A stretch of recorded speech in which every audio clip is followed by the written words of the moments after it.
What's going on, you guys? Welcome you guys to the channel. It's your boy Big Dog back with another one take review.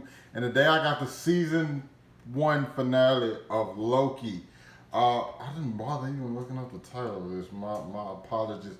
But yeah, that is it for Loki. I'm kind of wondering what a lot of people are thinking about this, honestly. I'm gonna basically give you guys my thoughts on this episode because pretty much this episode ends exactly where the last one was, and Loki and Sylvie arrive to the Citadel, and we're here to see like, hey, who's the guy behind everything? We have a quick intervention. I mean, yeah, is that the word I'm looking for? Yeah, a quick intervention by Miss Minutes trying to hold him off, like, hey, you guys. You can start right here, and this guy behind everything, the man behind everything, he can pretty much like give you everything you wanted. Loki, you can beat those Avengers. You can get the Infinity Gauntlet. Not only that, Sylvie, you will be filled with great memories, right? They're like, nah, all this fake. We want the smoke. Okay, this is the person that put us through all of this. And then, boom, voila.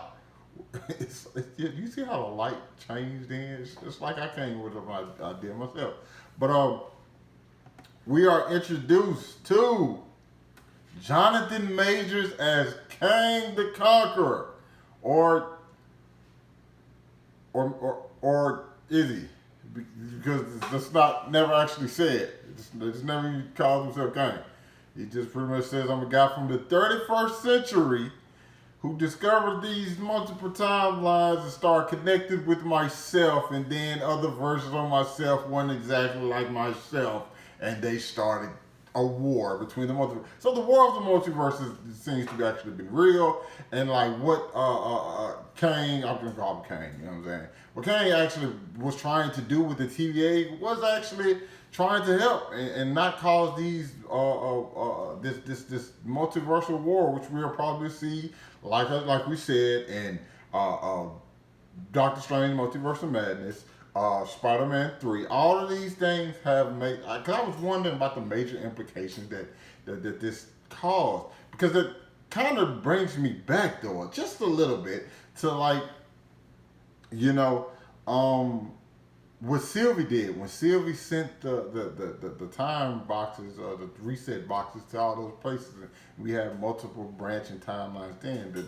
They never basically told us what happened with that, and that's probably one of my issues with the season at the end. If I'm being honest, a lot of questions still weren't necessarily answered. One of the biggest ones I was probably still wondering, like, why was Sylvie chosen? Did her life just have to go in that way that it did in order for her to end up at that exact moment? You know what I'm saying? Which was seemed like a goal of theirs. And even if that was a goal, if you can like decide what a person's fate is, and you know everything a person's going to do, why set them on a certain path? See, this is one of my things with time travel. With time travel, things tend to get very complicated. And in this sense, I still kind of feel that. Now, don't get me wrong. I thought Jonathan Majors was absolutely chewing the scenery, people. Him with the score, all of that, I thought that was great. Just great dialogue. And that's not something that this show has a problem with. But I do think sometimes the dialogue does not give you answers that are definitely needed within the story. Why did Loki and Sylvie almost cause a branch in the timeline when they were about to die on Lamentus? Like, they mentioned it, but they never actually said anything further than that. So it feels, and then even when we get to the end, and I'm obviously, you know, I have to go in, and I'm jumping around as well, just because I kind of feel like this. Not necessarily what the show did, but I think that's probably the best way to get my point across with certain things. You know, I don't want to just like, hey, I'm put a pin in this and go back to. Just want to basically get into things exactly how they work. So it leaves you to think like, well, what was the purpose of this? What was the purpose of that? You start to really break down and be like, some things, was that if actually even necessary? If other things were gonna happen. I wanted to basically give you guys an example. Well, probably the biggest example I can give you is if Kane knew everything that was going to happen, because I enjoyed that scene where he basically tell him like, "Hey, let's get this over with. This is everything that's about to happen. I know everything that's going to happen up to a certain point, right?" So has it always been like that? And he was just waiting for that moment to see what was going to be done? But that doesn't make sense because he said he's the person that created the path. You get what I'm saying? Like, it's weird. So I'm not going to even. We're going to do a breakdown later on B Avery's channel and Lamont's channel. So I'm going to leave a link to both of those guys' channel. B Avery's going to be, just my opinion, is going to be at 6 p.m. CST, and Lamont's is at 8 p.m. CST. So I'm pretty sure, you know what I'm saying, when I mix my brain with those guys' brains, it'll be easier. But just as far as this goes, I'm kind of, I should just give my thoughts on this season finale, and I feel like it does complete the season, because one of my biggest issues is stories that don't tell a story and it's just basically all set up. But when in fact this one does tell the story, yet it still feels like setup. Okay, everything that happened in this kind of feels pointless for the sake of this story, and it's just further implications for other stories, or just basically a background on how things happen in other stories down the road. We don't really get any closure. Granted, we know there's another season, but when I watch a series, I like it to have a beginning and an end. You know, for that story that it's telling. Of course, you have other things you can like definitely go past with it, and that was obvious in the case of this show. We knew there was going to be more. It just didn't feel like they completed what was in this story. Okay, it has some great moments between Mobius and Renslayer. One of the best moments in the show was B-15 in Freeman, Ohio, in 2018. We see that's where Renslayer comes from. Ravonna comes from. Like, she was a school teacher or a principal, one of the two. So now the other people at the TVA are like, oh, okay, wow.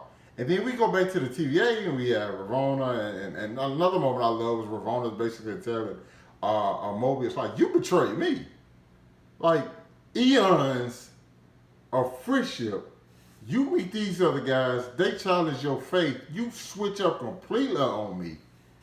And I kind of, in that sense, I technically agree with her, okay? Because it's like being friends with somebody and somebody else coming along and telling them something different and they completely switch up on you. It's like, dude, we've been friends forever. I understand new information is brought to you, but like, yeah, damn, you just gonna switch up on your boy? You ain't gonna holler at me about it and nothing? You know what I'm saying? So I understand her pain in that. And then she says she's on her way to find free will. I don't know what that means. I really don't know what that means. And because it seemed like Miss Minutes gave her some different files to go look through and to go find an answer that she needed, but that was also set up by Kane himself. So I'm kind of like, it's still just a lot of little things just left off, which I feel like they could have been answered or should have been answered in some of those episodes, like maybe episode 4 or last episode, episode 5. Yet we got a lot of other stuff. So as good as the dialogue is, sometimes, well, at this point now I can look back and say like, some of it was just fluff to move just for a conversation, which should have been put to like moving the story forward. Overall, still enjoy the series for sure.